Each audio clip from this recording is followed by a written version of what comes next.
Teman-teman hati-hati jika dikirimi surat penagihan pinjaman Akulaku seperti ini.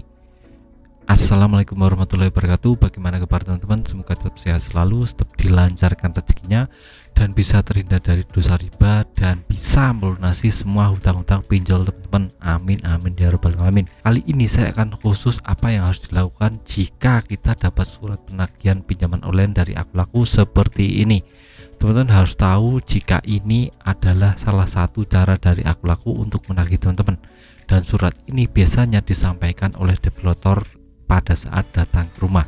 Nah, kita akan bedah suratnya terlebih dahulu dan solusi yang bisa kita cari atau dapatkan untuk bisa menghindari yang namanya penagihan developer seperti ini. Nah, yang pertama kita bedah suratnya terlebih dahulu teman-teman. Yang pertama ini ada yang namanya surat untuk deskripsi jatuh temponya tanggal berapa dan jumlah pembayaran yang harus dibayar. Ini ada pinjaman pokok 1,5 juta, bunga pinjaman 45.000, biaya provisi 135.000, denda keterlambatan 360.000, dan totalnya 2 juta rupiah, lebih sedikit ya teman. Nah, ini termasuk yang normal ya teman, karena kita tahu untuk besarnya bunga dan denda di luar pinjaman pokok itu bisa 100% maksimalnya. Kalau ini belum sampai 100%, jadi ini masih normal untuk penagihan besarnya tagihannya, jadi masih tergolong masih normal. Terus sekarang solusinya gimana bang?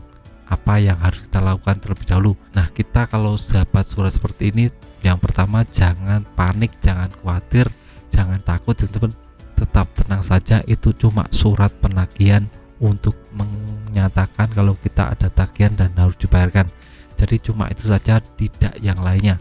Jadi kita tetap tenang, tetap berpikir positif, jangan kusa-kusu ya teman, dan jangan memikirkannya terlalu dalam. Ini sangat penting sekali.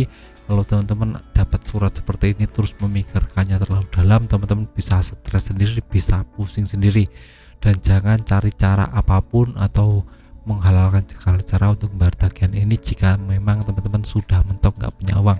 Jadi diamkan saja, slow saja ya teman-teman. Kalau umpamanya ada uang, ini coba dibayarkan saja. Kenapa? Karena kalau kita sudah dapat surat seperti ini, biasanya developer akan rajin datang ke rumah. Jadi kita harus bernegosiasi, berdiskusi untuk mencari solusi terbaik. Kita berdiskusi dengan developernya, bagaimana kalau saya bayar pinjaman pokok saja, tidak dengan bunga dan denda, administrasi dan lain-lain. Seperti itu saja teman-teman. Kalau komitmen seperti itu, kemungkinan besar nanti developer juga akan berpikir dan ada negosiasi alot ya teman. Biasanya 1 minggu, 2 minggu, 3 minggu. Kalau teman-teman menang, nanti bisa untuk teman-teman bayar pokoknya saja untuk pelunasan, tidak perlu bunga dan denda. Teman-teman harus kuat mental untuk berdiskusi, bernegosiasi ya, itu kalau punya uang. Kalau umpamanya teman-teman mentok nggak punya uang, ya sudah, abaikan saja teman-teman, diamkan saja, ajukan saja. Dan yang paling penting teman-teman, mindsetnya ditata. Kalau ini cuma kasus perdata, tidak akan menyangkut hukum pidana, tidak akan ada delik pasal satupun yang bisa menjerat teman-teman untuk dipenjara atau asetnya disita. Itu tidak akan pernah ada, karena kita tahu ini cuma masalah hutang piutang dan masuknya ke ranah perdata, bukan pidana. Nah, kalau developer berkata kasar atau mengintimidasi, gimana bang?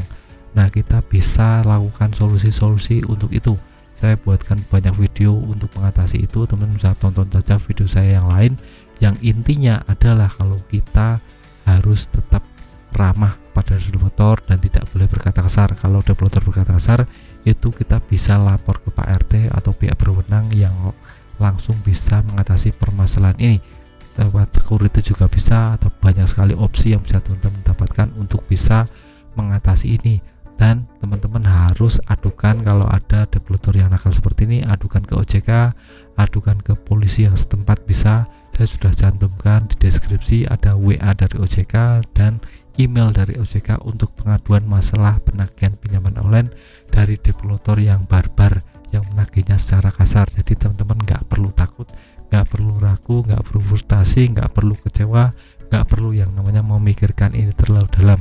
Semua akan bisa selesai, badai pasti berlalu jika teman-teman positive thinking terus menerus. Dan ingat, ini yang paling penting, teman-teman jangan diam saja kalau galbay. Teman-teman harus Jadikan ini motivasi ke depan untuk bisa berpikir positif dan lebih giat lagi bekerja agar bisa cari income tambahan, pendapatan yang besar untuk bisa membayar tagihan pinjaman online. Jadi jangan jadikan ini sebagai suatu kendala, itu menjadikan ini motivasi untuk lebih semangat dalam menjalani hidup, semangat dalam bekerja. Nah, itu saja video saya tentang apa yang harus dilakukan jika kita dapat surat penagihan dari Aku Laku. Semoga teman-teman bisa langsung praktekkan ini dan bisa mengambil manfaat dari video ini. Sekian video dari saya, semoga bermanfaat. Tetap semangat untuk kehidupan yang lebih baik.